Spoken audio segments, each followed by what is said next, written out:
vamos a hablar del día de la Biblia, del mes de la Biblia. Como explico, con el ánimo de que el que escuche esto no se vaya a ofender nunca, yo quiero comentarles, pues yo tenía un mensaje, un comunicado, una invitación, pero dice más o menos así: Pastor, le hacemos la invitación, este mes se celebra el mes de la Biblia y queremos hacer una marcha de las Iglesias Unidas.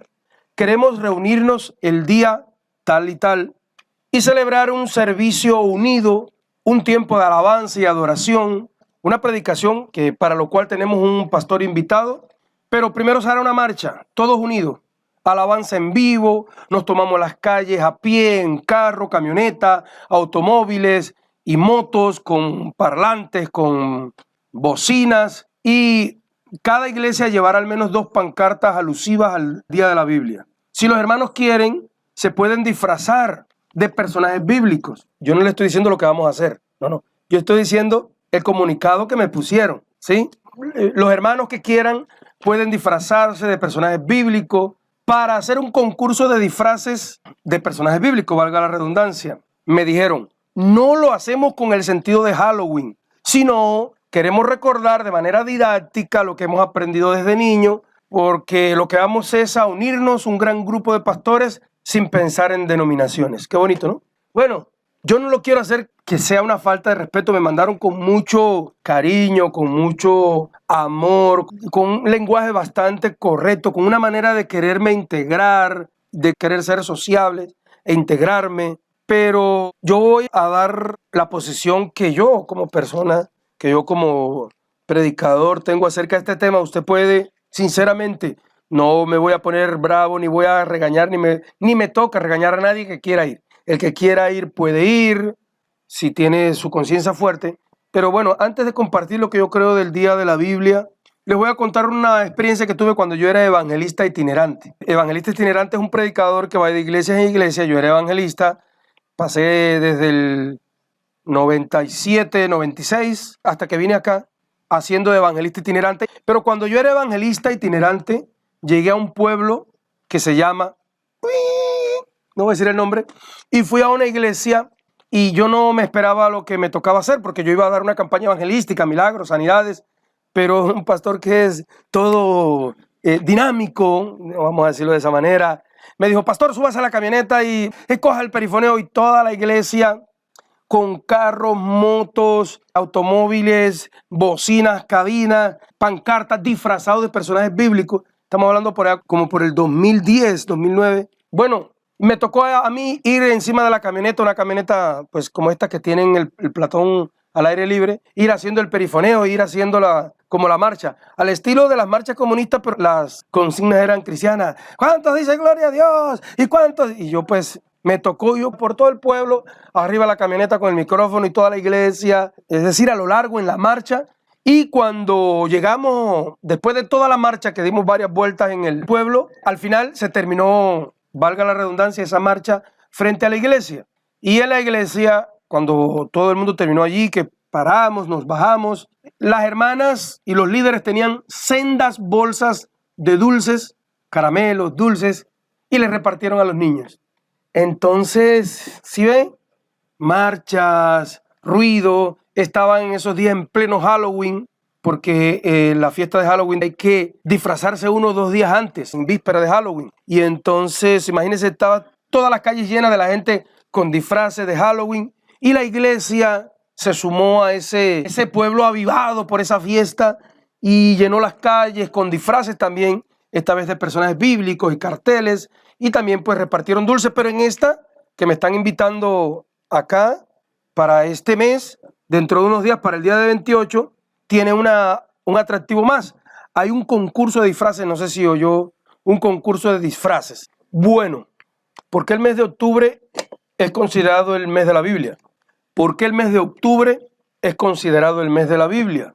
Usted sabe que todo lo que nosotros compartamos acá, siempre le vamos a hacer mínimo un estudio académico lo mejor posible, para no decir lo que se me ocurra a mí, lo que esté en mis sesgos de confirmación, sino todo lo que haya en pro y en contra de estos temas en varios lugares. En nuestro país y en muchos países del mundo, todos los años, durante todo el mes de octubre, se realizaron infinidades de actos y eventos religiosos. dedicados a la Biblia, ya que según la Iglesia Católica, ese es el mes de la Biblia. No estoy ofendiendo a nadie, estoy buscando material de archivo que está en registro de internet.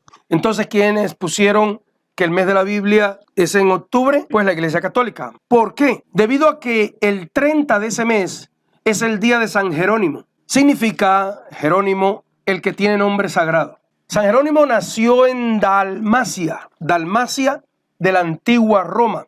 La historia registra que estudió latín bajo el más famoso profesor de su tiempo, Donato Helio, considerado el gramático latino de Roma.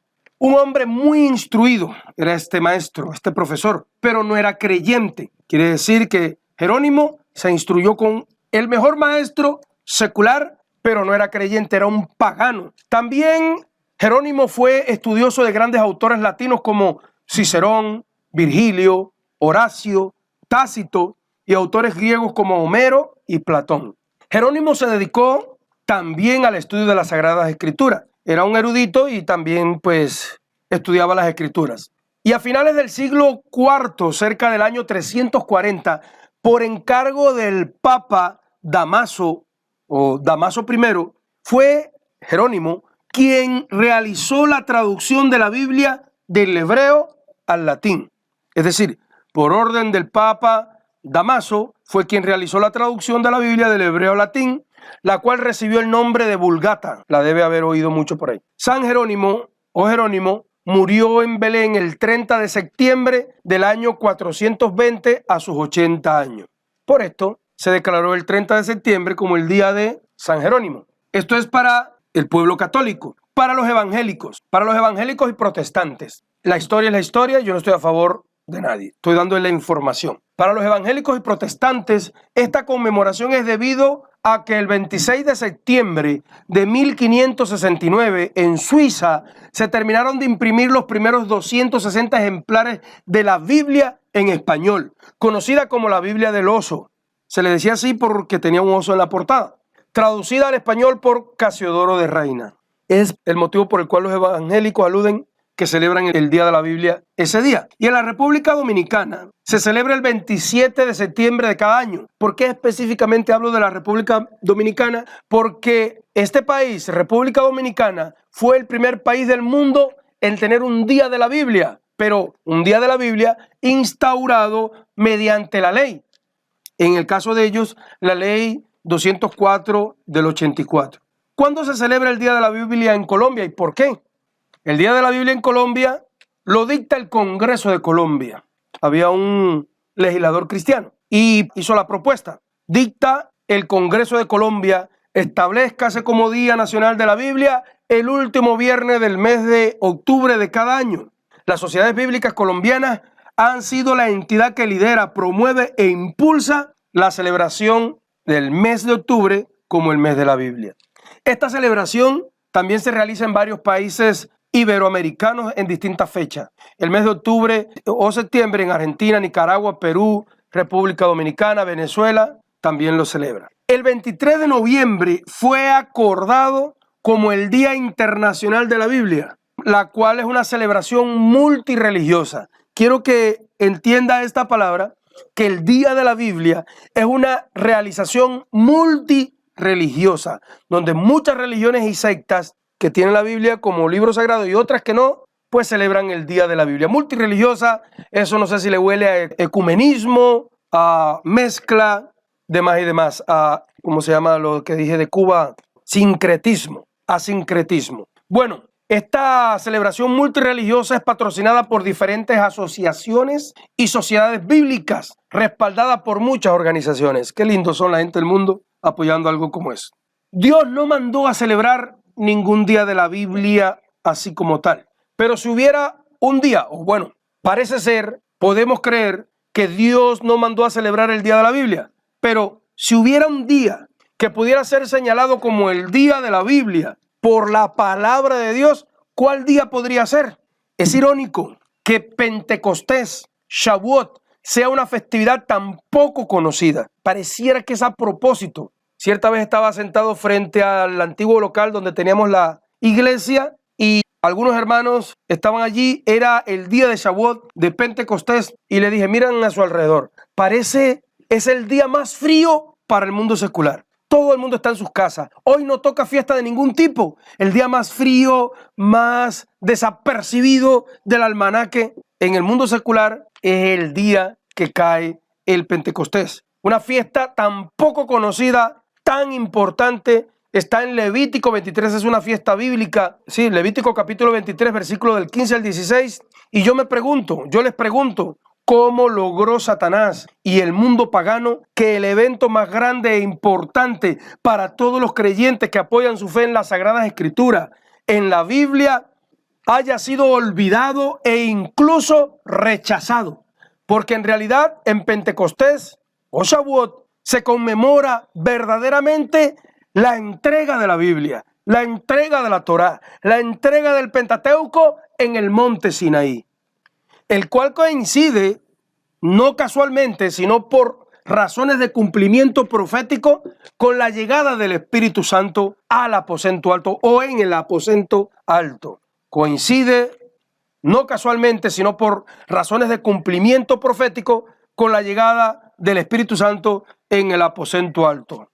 Les recuerdo, así como Dios libertó al pueblo de Israel de Egipto, de la esclavitud del faraón, de la esclavitud a la cual lo tenían sometido el faraón y los egipcios, tipificando el faraón el diablo y Egipto el mundo, y la esclavitud, el pecado, la mala inclinación, la mala naturaleza, el ego, el deseo de recibir solo para sí mismo.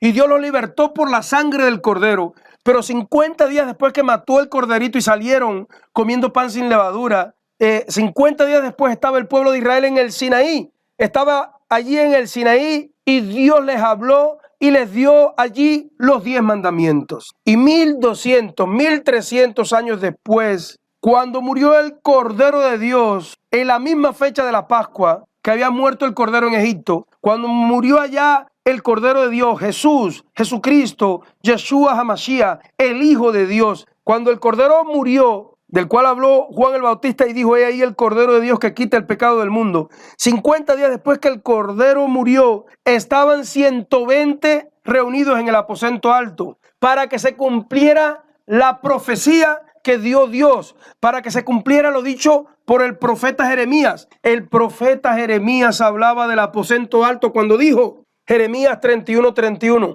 he aquí vienen días, dice Jehová, en los cuales haré un nuevo pacto con la casa de Israel y con la casa de Judá. No como el pacto que hice con sus padres el día que los tomé de su mano para sacarlos de la tierra de Egipto, porque ellos invalidaron mi pacto, aunque yo fui un marido para ellos, dice Jehová. Pero este pacto que haré con la casa de Israel, después de aquellos días, dice Jehová, daré mi ley en su mente y las escribiré en su corazón, y yo seré a ellos por Dios y ellos me serán por pueblo. Qué hermoso acontecimiento, qué hermosa celebración, qué hermoso significado, qué bendición. ¿Cómo pueden cambiar tan fácil la palabra de Dios por las cosas que se les ocurren a ellos? Hace 3.200, 3.300 años atrás aproximadamente, es decir, desde hoy hasta Egipto, que después de haber dejado Egipto en la noche de Pascua o Pesaj, los judíos viajaron hacia el desierto del Sinaí.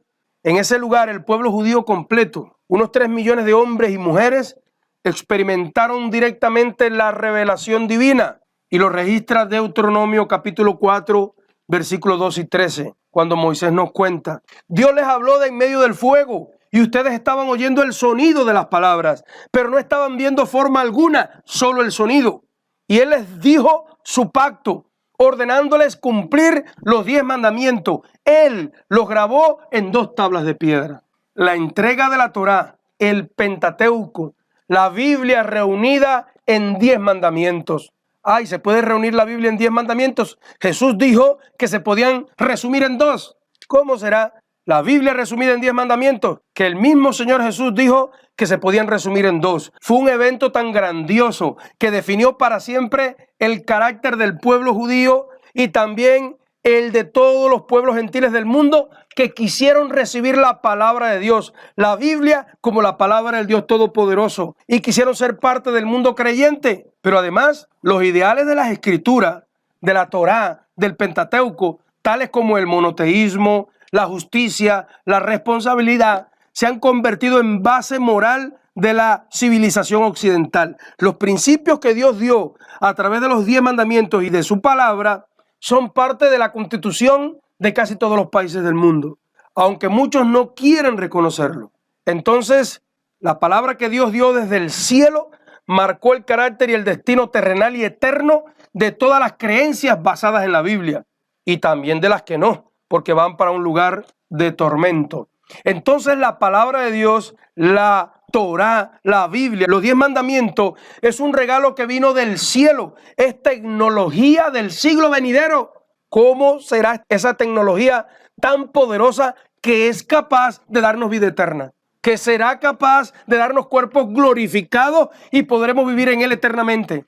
Y los hombres están inventando prótesis, están inventando órganos, pero ¿cómo podrán hacer un cuerpo que no se enferme jamás, como el de Jesús, que pueda brillar como el sol, que pueda desaparecer en un lugar y aparecer en otro, que pueda ser eterno y que no se enferme? Por eso es que la palabra de Dios es un regalo del cielo, es tecnología del siglo venidero. Hebreos capítulo 6, versículos 4 al 12 de la Reina Valera dice: porque es imposible que los que una vez fueron iluminados y gustaron del don celestial y fueron hechos partícipes del Espíritu Santo y asimismo guardaron la buena palabra de Dios y los poderes del siglo venidero. ¿Qué es la palabra de Dios? Poderes del siglo venidero. Si el siglo que viene estamos acá, en los tiempos de los tiempos, cada vez que pase un siglo, 2 o más siglos, la palabra seguirá diciendo lo mismo, que la palabra de Dios es poder del siglo venidero. Siempre estará por delante de la tecnología humana y de todo lo que podrá ver el ojo humano. Pero, ¿quién quisiera cambiar las temporadas y fiestas bíblicas? ¿Quién quisiera cambiar las fechas? El anticristo, dice la Biblia, cambiará los días y las fiestas. Daniel 7:25, dice la palabra de Dios a través del profeta Daniel: y hablará palabras contra el Altísimo y a los santos del Altísimo quebrantará y pensará en cambiar los tiempos y la ley. Esa palabra "y los tiempos" es una palabra que significa y querrá cambiar las fiestas y la ley. Y sigue diciendo: y serán entregados en sus manos hasta tiempos y medio tiempo. Se lo voy a leer por otras traducciones para no hacer algo tedioso con la raíz de las palabras. Este mismo versículo, por la Biblia Jerusalén del 2001, dice: y blasfemará contra el Altísimo y perseguirá a los santos del Altísimo y tratará de cambiar las fiestas y la ley, y los santos le quedarán sometidos durante 3 años y medio. La Biblia Dios habla hoy, la Biblia de edición latinoamericana de 1996 dice: insultará al Dios Altísimo e irá acabando con su pueblo y tratará de cambiar la ley de Dios y las fiestas religiosas. Y el pueblo de Dios estará bajo su poder durante 3 años y medio. La Nueva Versión Internacional de 1999 dice: y hablará en contra del Altísimo y oprimirá a sus santos y tratará de cambiar las festividades y también las leyes, y los santos quedarán bajo su poder durante 3 años y medio. La Biblia en lenguaje sencillo, la latinoamericana del 1995 dice: insultará al Altísimo, perseguirá a los santos del Altísimo, tratará de cambiar el calendario y la ley, y los santos le quedarán sometidos. La Nueva Versión Internacional dice: hablará contra el Altísimo y oprimirá a sus santos y tratará de cambiar las festividades y también las leyes, y los santos le quedarán sometidos, demás y demás. El libro de Daniel se escribió probablemente en el año 530 antes de Jesucristo. ¿Cuánto tiempo hace de eso? Antes de Jesús. Imagínense, 2000 años aproximadamente desde Jesús hasta hoy. Póngale 530 años más. Mientras Daniel vivía en Babilonia. Entonces hace aproximadamente 2552 años que Daniel dijo eso. Y yo les pregunto, ¿esto va a pasar o ya está pasando? Ya está pasando. Esto está pasando. Y más, hemos caído nosotros, el pueblo de Dios, en la trampa del anticristo. Le decimos gran ramera a otras y no estamos haciendo lo mismo. Alguien podrá decir: sí, eso va a ser cuando venga el anticristo. Pero el apóstol Juan nos advierte que el anticristo está desde hace 2000 años operando. El espíritu del anticristo. Primera de Juan capítulo 2 versículo 18. Hijitos, es la última hora. Y así como oísteis, el anticristo viene. También ahora han surgido muchos anticristos. Por eso sabemos que es la última hora. Juan nos dice que los anticristos ya están ejerciendo desde hace 2000 años. No ha salido el personaje principal, pero ya el Espíritu, a través de muchos de sus obreros, está operando desde hace 2000 años. Están preparando el terreno para cuando venga el personaje principal de maldad. Y una de las preparaciones del mundo es cambiar las fiestas bíblicas, las fechas religiosas del Señor, por las fechas que se le puedan ocurrir a ellos. Estoy tratando de que abramos los ojos, pero hay muchas personas que se ofenden y atacan a uno cuando uno trata de abrirle los ojos. Mire lo que hizo Jeroboam en los tiempos del Antiguo Testamento, uno de los peores reyes de Israel, que gobernó entre el año 928 a.C. hasta el 910 a.C. Hizo lo mismo que ha hecho hasta hoy y va a hacer el anticristo con las fiestas. Primera de Reyes 12:32. Entonces se instituyó Jeroboam fiesta solemne en el mes octavo, a los 15 días del mes, conforme a las fiestas solemnes que se celebraban en Judá. Y sacrificó sobre un altar, y así hizo en Betel, ofreciendo sacrificio a los becerros que había hecho. Ordenó también en Betel el sacerdote para lugares altos que él había fabricado. Y en el 1 Reyes 12:33 sigue diciendo, sacrificó pues sobre el altar que él había hecho en Betel a los 15 días del mes octavo, el mes que él había inventado en su propio corazón, e hizo fiesta a los hijos de Israel y subió al altar para quemar incienso. Jeroboam fue uno de los peores reyes de Israel, uno de los reyes más malos, y los malos siempre hacen acciones parecidas. ¿Qué hizo este rey? Inventar el día que, dicen en colombiano, el día que le salió de sus intenciones, el día que le salió de su profundidad, el día que le salió de su corazón, el día que le dio la gana. Venga acá, Jeroboam, ¿y por qué usted va a poner un día de adoración, un día festivo, un día solemne en ese mes? Porque me da la gana, porque soy el rey, le diría a Jeroboam. Los malos siempre coinciden en sus malas acciones. ¿Estás seguro que no estás siguiendo las orientaciones de un rey político como Jeroboam, tipo anticristo? Oiga esto, si yo conozco, celebro, festejo o defiendo Pentecostés, para la mayoría de los líderes, para la mayoría de cada 10, 9, van a decir que soy un legalista religioso. Pero si no celebro el día de la Biblia, si no celebro el día de la Navidad, el mes del amor y la amistad, Halloween cristiano traducido o camuflado en el día de la Biblia y los demás días, entonces también para ellos soy un legalista religioso. El legalismo religioso realmente, y lo vamos a aprender en las próximas enseñanzas, usted va a entender qué es legalismo religioso. El legalismo religioso tiene que ver con practicar leyes de hombre. El legalismo religioso tiene que ver con defender leyes de hombre y poner leyes de hombre por encima de la palabra de Dios, con que la gente invente leyes que Dios no pidió, como si las hubiera pedido. La gente ama más las tradiciones que ellos mismos inventaron que lo que Dios dice en su palabra. Es fácil cumplir una tradición inventada por los hombres. Difícil es sacar el ego del corazón, el pecado del corazón, la maldad del corazón. He aquí lo que Cristo dijo acerca de las costumbres y tradiciones populares de este mundo, que la gente pone como si fuera palabra de Dios. Dice la Biblia en Marcos 7:7 en adelante. Pues en vano me honran, dijo Jesús, enseñando como doctrina mandamiento de hombres. Bien invalidáis el mandamiento de Dios para guardar vuestra tradición. ¿Por qué el día de la Biblia está tan cerca y se parece tanto a Halloween? ¿Es realmente sumarse a Halloween lo que hacen esos desfiles de la Biblia? Para llenar la calle de ruidos y alegrías y algarabía y disfraces y dulces. ¿Saben los que condenan y critican a predicadores que decimos la verdad? Nos condenan como legalistas religiosos. ¿Saben realmente lo que es legalismo religioso? Dijo el profeta Isaías, capítulo 5, versículo 20. Ay de a los que a lo malo dicen bueno y a lo bueno malo y hacen luz de las tinieblas y de las tinieblas luz y que ponen lo amargo por dulce y lo dulce por amargo. Dice la palabra de Dios. Yo realmente no quiero ofender a nadie, es la mayoría. Es decir, hacen una convocación en cada pueblo de pastores evangélicos, ¿no? De líderes de la religión tradicional. Y todos le caminan a este tipo de actividades, les caminan a la política y le caminan, pues yo sé que no somos los más santos que nadie por tener una opinión como esta, pero esa es nuestra opinión. Queremos ser sinceros con la palabra de Dios. Amén. Mire, a mí no me conviene nada compartir estas cosas o hablar del lugar o la separación que debe haber entre la iglesia y la política, entre la iglesia y el ecumenismo, entre la iglesia y la religión tradicional, la separación que debe haber entre la iglesia y el mundo y sus fiestas, porque realmente nos convendría llevar esa corriente del mundo en cuanto a aparente crecimiento de la iglesia.